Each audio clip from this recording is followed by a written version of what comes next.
9:23 minutos y está con nosotros Luis Reyes, el director general de presupuesto. Vamos a hablar de lo que ha ocurrido, cuáles son las proyecciones de este presupuesto del año 2017 y qué ha pasado en función de los resultados fiscales, porque una de las grandes preocupaciones es el nivel de endeudamiento con el que se financia el presupuesto. Entonces, si no hay un comportamiento fiscal adecuado, esto se pone mucho más grave. Buenos días, Luis. Buenos días, Julio. Buenos días, queridos amigos. Un placer estar con ustedes nueva vez aquí. Sobre el tema de las cuentas fiscales, hay tres cosas que me interesa destacar. Lo primero tiene que ver con el cierre del año fiscal. El año pasado, a raíz de las elecciones, surgieron muchas preocupaciones sobre el exceso de gasto del gobierno. Sí. En este mismo medio, se creía que iba a dañar la economía, que iba a provocar una situación de desestabilización, que la campaña electoral se financiaba con el gasto público, y se hizo incluso una proyección tremendista de que el déficit fiscal a fines del año iba a rondar los 150.000 millones de pesos. Eso está documentado. Hay más de un artículo que tocó este tema. Así es.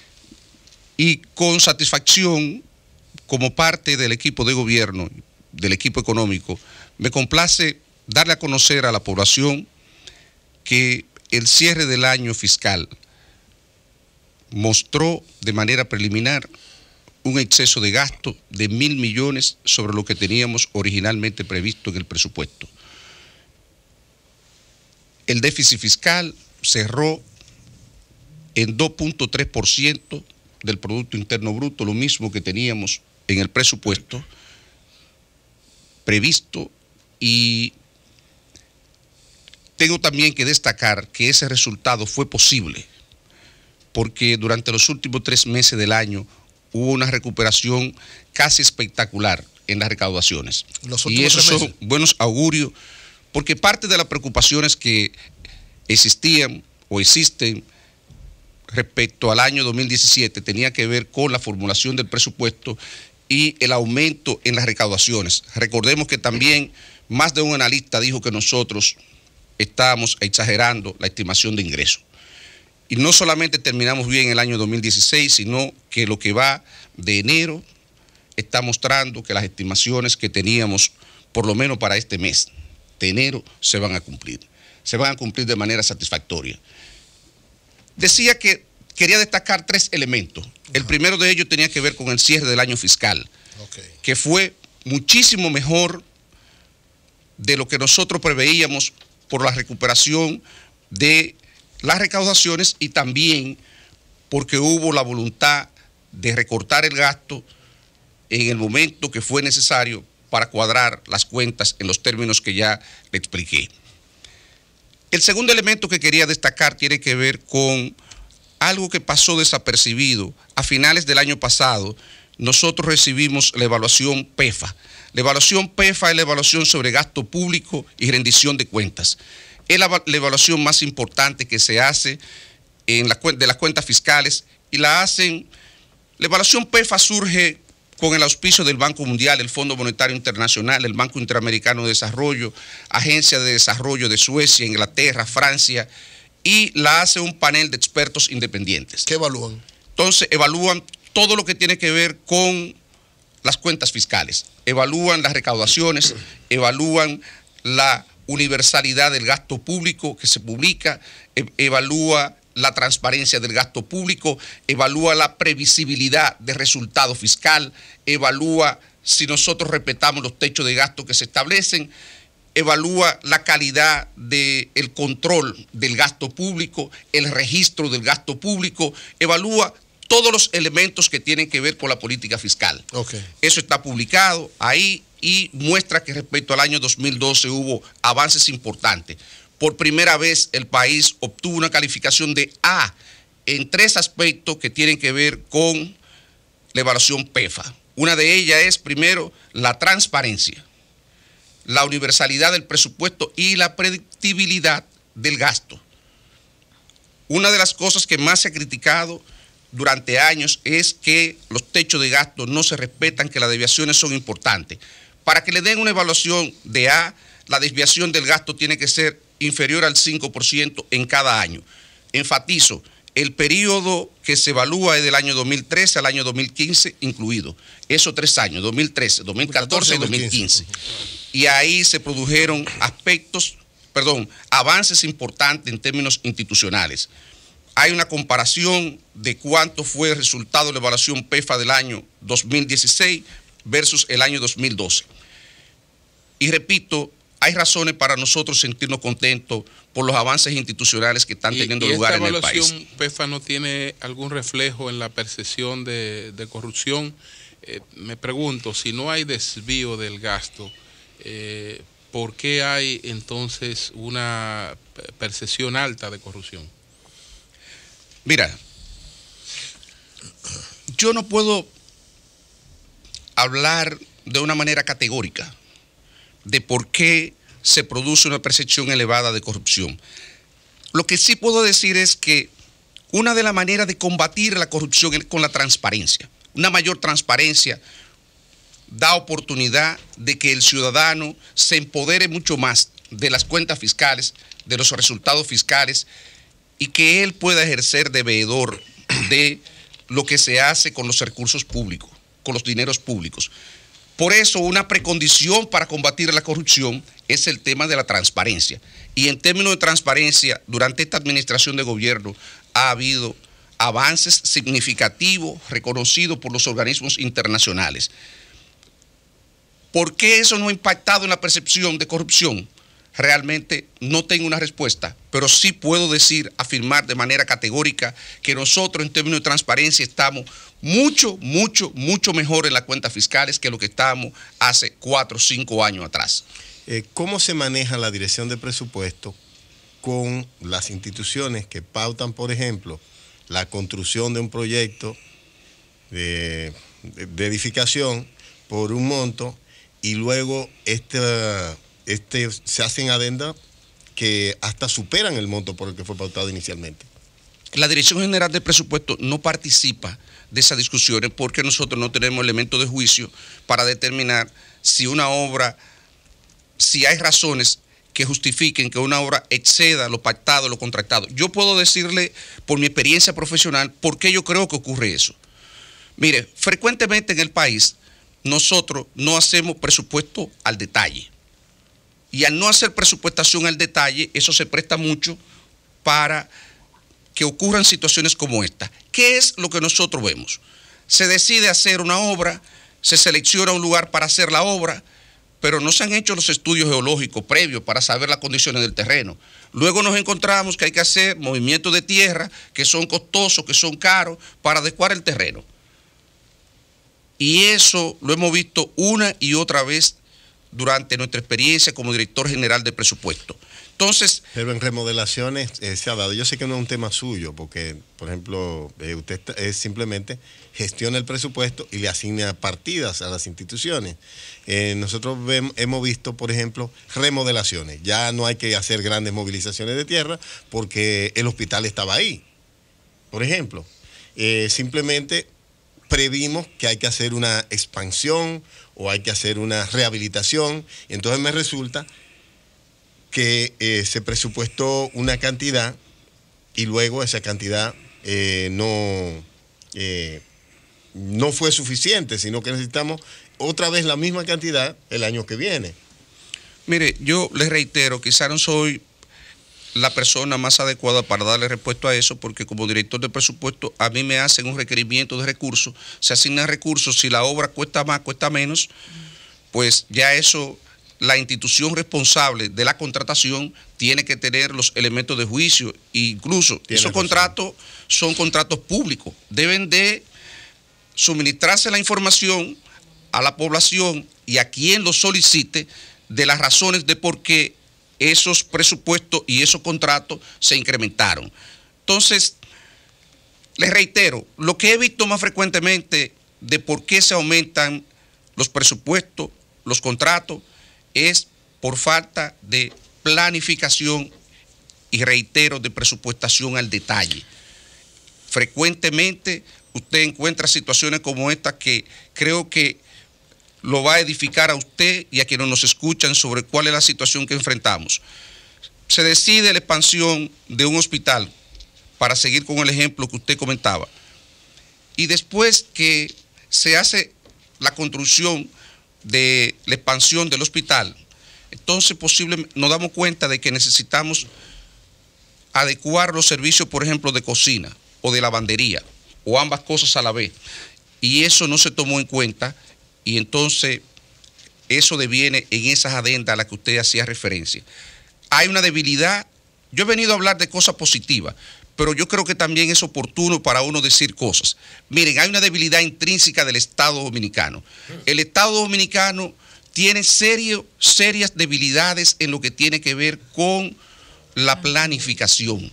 Las estructuras de planificación no son todo lo fuerte que deberían de ser. Y si no hay una buena planificación, lo he dicho al interior del gobierno y lo digo públicamente, si no hay una buena planificación, no puede haber una buena presupuestación. No puede haber una buena programación del gasto si no hay un buen plan de compra. La planificación es un valor del desarrollo. Tomando en cuenta, claro, porque es caro, José. La planificación es un valor del desarrollo, los pobres no planifican. Perdóname, es un valor del desarrollo. Pocos países en vía de desarrollo tienen sistemas de planificación fuerte. Ahora, si usted va a Estados Unidos, usted va posiblemente a cualquier ministerio, va al Departamento de Defensa, usted va a ver un plan de inversión a 5 años, 4 años. Le voy a decir, mire, Julio, perdón, mire este ejemplo. Estamos varios aquí ahora. Cuando un motociclista se accidenta, los cálculos que hacen los expertos en politraumatismo y eso, hablan de 50,000 pesos por día. Cuando un motociclista se accidenta y va a un hospital público, de 50,000 pesos diarios. Bueno, pues resulta que usted ve los motociclistas en la calle conduciendo sin casco, sin seguro, sin placa, sin licencia, porque la mayoría son menores, y echando carrera. Entonces el mismo Estado que tiene que gastar 50,000 pesos diarios en ello, porque tiene que reconstruirlo, entonces le permite hacer todo eso al margen de la ley, para después tener que pagarlo. Entonces yo no entiendo, hasta por un criterio de racionalidad económica, el Estado deberá decir, aquí nadie me va a manejar una motocicleta sin casco. Nadie. Ah, pero el Estado lo permite. Y le permite que lo hagan borrachos y drogados. Oigan qué maldita planificación. Bueno, quizás siguiendo el hilo de la conversación, un ejemplo bien podría ser, y me voy a ir un poco atrás, hay hechos recientes que lo grafican, pero este es de la presa de Pinalito, por ejemplo. La presa de Pinalito, cuando se aprobó su construcción, el presupuesto fue de 131 millones de pesos, pero cuando termina la presa de Pinalito, termina en 300 millones. Estamos hablando de más del doble, de más del 100%. Ahora, le pregunto, de manera puntual, ¿qué debemos hacer para garantizar una mejor planificación? Quizás durar más planificando para entonces tener una ejecución más exacta. Pero ¿qué elementos tenemos que tomar en cuenta? Mire, el primer elemento es el capital humano. Cuando estamos hablando de cosas que tienen que ver con planificación, estamos hablando de fortalecimiento institucional. Y el fortalecimiento institucional comienza por tener recursos humanos calificados. Una pregunta que yo me hago y le hago a ustedes. La mayoría de las veces los encargados de planificación de las instituciones, ¿qué salario tienen? 40, 50, 60 mil pesos. ¿Ustedes piensan que una persona que tenga una visión estratégica, que lo plasme en un plan, es una persona que va a trabajar por 50 mil pesos? Difícil. Eso no es verdad, señores. No es verdad, no nos engañemos. Esa es la realidad del Estado dominicano. Pero tenemos un ministerio de planificación inclusive. Pero el tema no es el Ministerio de Planificación, que puede tener las capacidades. En cada institución, en cada unidad ejecutora, cada uno que maneja recursos, que estamos hablando. Claro. El Estado que tiene que tener una estructura con esas calificaciones que estamos hablando. Perdóneme, ¿cuántas instituciones construyen aquí?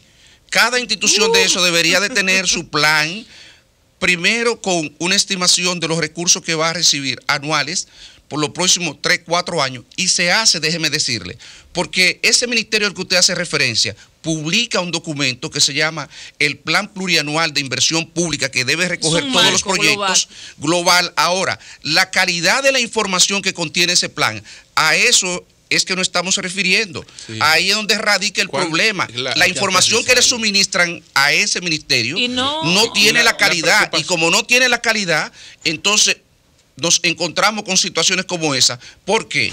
Porque el ministerio que le dijo que quería ejecutar 5 proyectos y que esos 5 proyectos valían 100 millones, se va a encontrar con la realidad que posteriormente eso va a costar 150, 200 millones.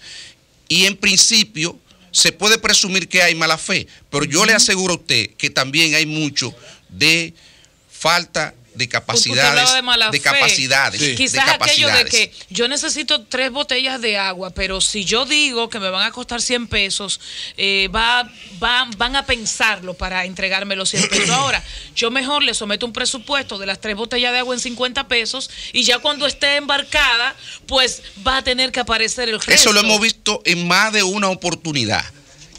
El tema es el siguiente. Claro, después que ya tengo el 70% ejecutado del gasto, sería una irracionalidad no terminarlo. Claro. Porque yo me dé cuenta que de pronto no había la intención.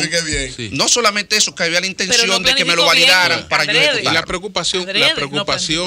preocupación que se reitera sobre el nivel de endeudamiento con el que se financia el presupuesto. Este era el tercer tema que quería destacar. Miren, recientemente nosotros colocamos bonos soberanos por 1.200 millones de dólares. Esa colocación de bonos es para financiar el presupuesto del año 2017. Y hay varios elementos a destacar en esta colocación.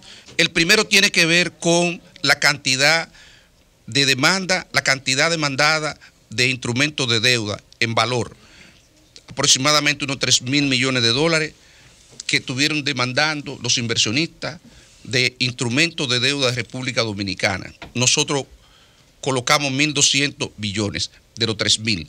Se colocaron órdenes por alrededor de unas 180. Alrededor de 180 órdenes, y eso habla de la percepción, cómo nos ven desde fuera la economía dominicana en su conjunto. Y finalmente, lo más importante sobre eso fue el costo al que se colocaron esos instrumentos de deuda, esos bonos, menos de 6%. Eso habla de cómo nos ven, reitero, desde fuera, cómo ven la fortaleza de la economía dominicana por parte de inversionistas que son expertos en la materia. Entonces, con estos 1.200 millones, nosotros tenemos financiado aproximadamente el 40%, digamos hasta abril, de las necesidades que tenemos identificadas en el presupuesto del año 2017. Eso nos da tranquilidad para asegurar una ejecución del gasto conforme a lo que tenemos programado. Ahora, la preocupación del endeudamiento, nosotros lo hemos dicho ahora y anteriormente. El tema de deuda pública es un tema latente. Nosotros nunca hemos escondido eso. Nosotros decimos que el principal desafío que enfrentamos es tratar de quebrar la tendencia del endeudamiento. Que hay un problema porque hay un gasto estructural que no permite bajarlo más. Que nos hemos aproximado al 2% de déficit en gobierno central. Pero que cuando usted suma el déficit de Banco Central y suma el déficit del sector eléctrico, eso es verdaderamente una preocupación. Nosotros nunca hemos escondido este tema, por el contrario, podemos hablarlo con autoridad porque nosotros lo hemos planteado una y otra vez. Ahora, ¿qué estamos haciendo para darle respuesta a eso? Primero, tratar de desmontar el déficit del sector eléctrico. Si desmontamos el déficit del sector eléctrico con la construcción de las plantas de Catalina, entonces nosotros estaremos en una mejor condición para poder sentarnos a estructurar eventualmente, porque estamos convencidos que así tiene que ser, para estructurar un pacto fiscal que nos permita hacerle frente al problema de endeudamiento. Porque con la presión tributaria que tenemos, la asignación del 4% del Producto Interno Bruto para educación preuniversitaria y el pago de los intereses de la deuda, eso representa aproximadamente 7.5% del PIB y con un monto de 7.5% del PIB y una presión fiscal de menos de 15%, es prácticamente imposible nosotros continuar bajando el déficit público. Eury, muy puntual. Sí. Le extraña al director de presupuesto que leer un titular esta semana del Diario Libre, que estaba muy activo, el Diario Libre que dice que los suplidores del desayuno escolar pues están a punto de dejar de suplir por falta de pago. Es decir, aunque usted no maneja directamente el pago a los suplidores, es el director de presupuesto. Así es. Y sabe si hay o no disponibilidad. Que no es René Jaque, sí, que administra eso. Pero sabe si hay o no disponibilidad para responder a ese compromiso.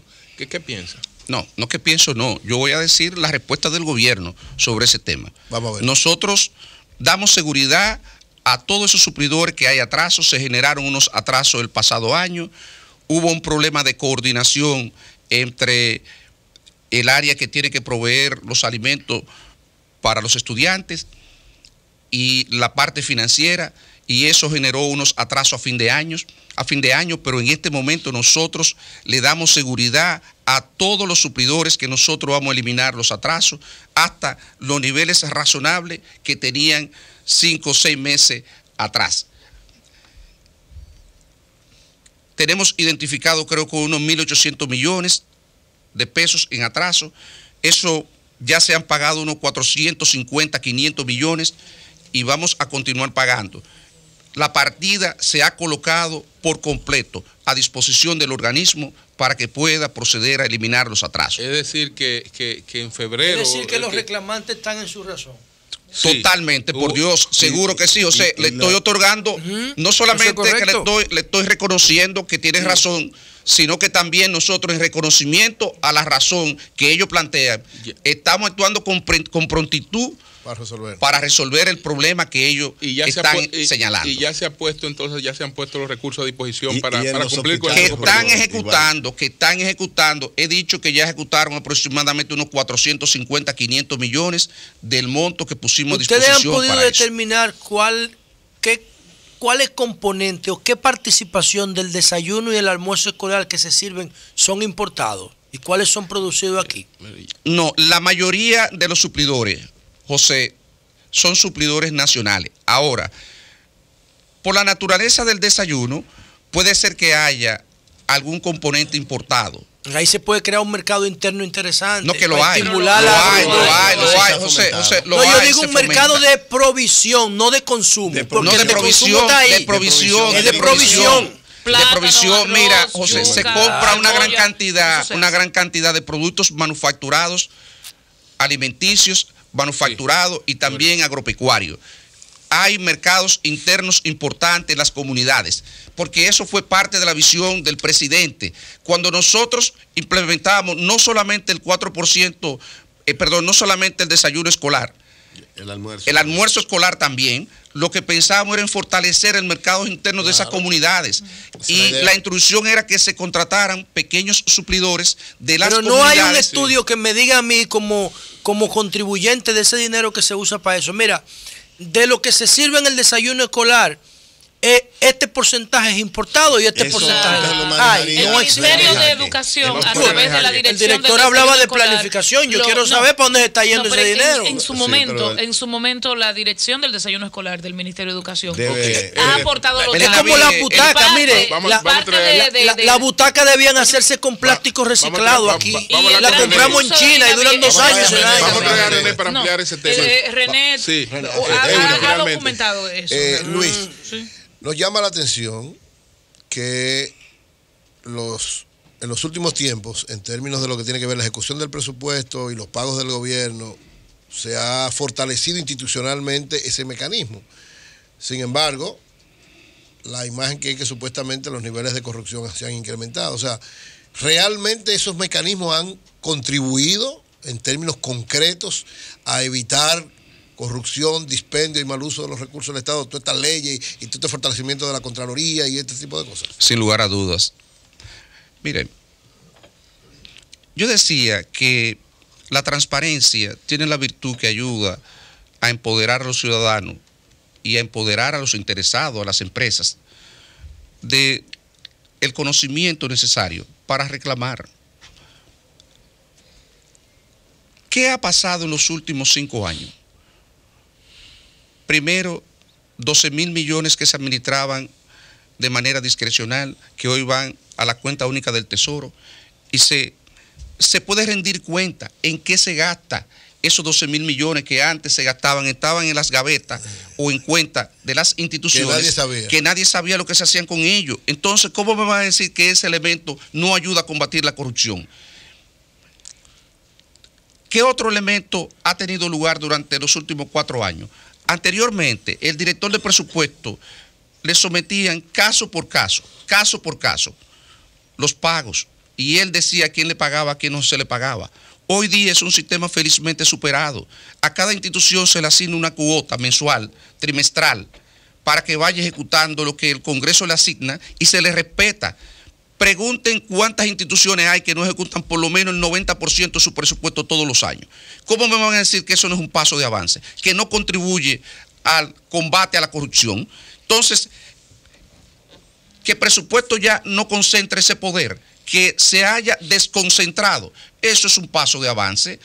Que la Contraloría General de la República y la aplicación de la normativa que tiene que ver con compra y contrataciones, y sobre todo, que es una cosa que a mí me llama mucho la atención, cuando una administración de gobierno había hecho tanto sorteos, me van a decir que en los sorteos hay corrupción en la asignación de obra.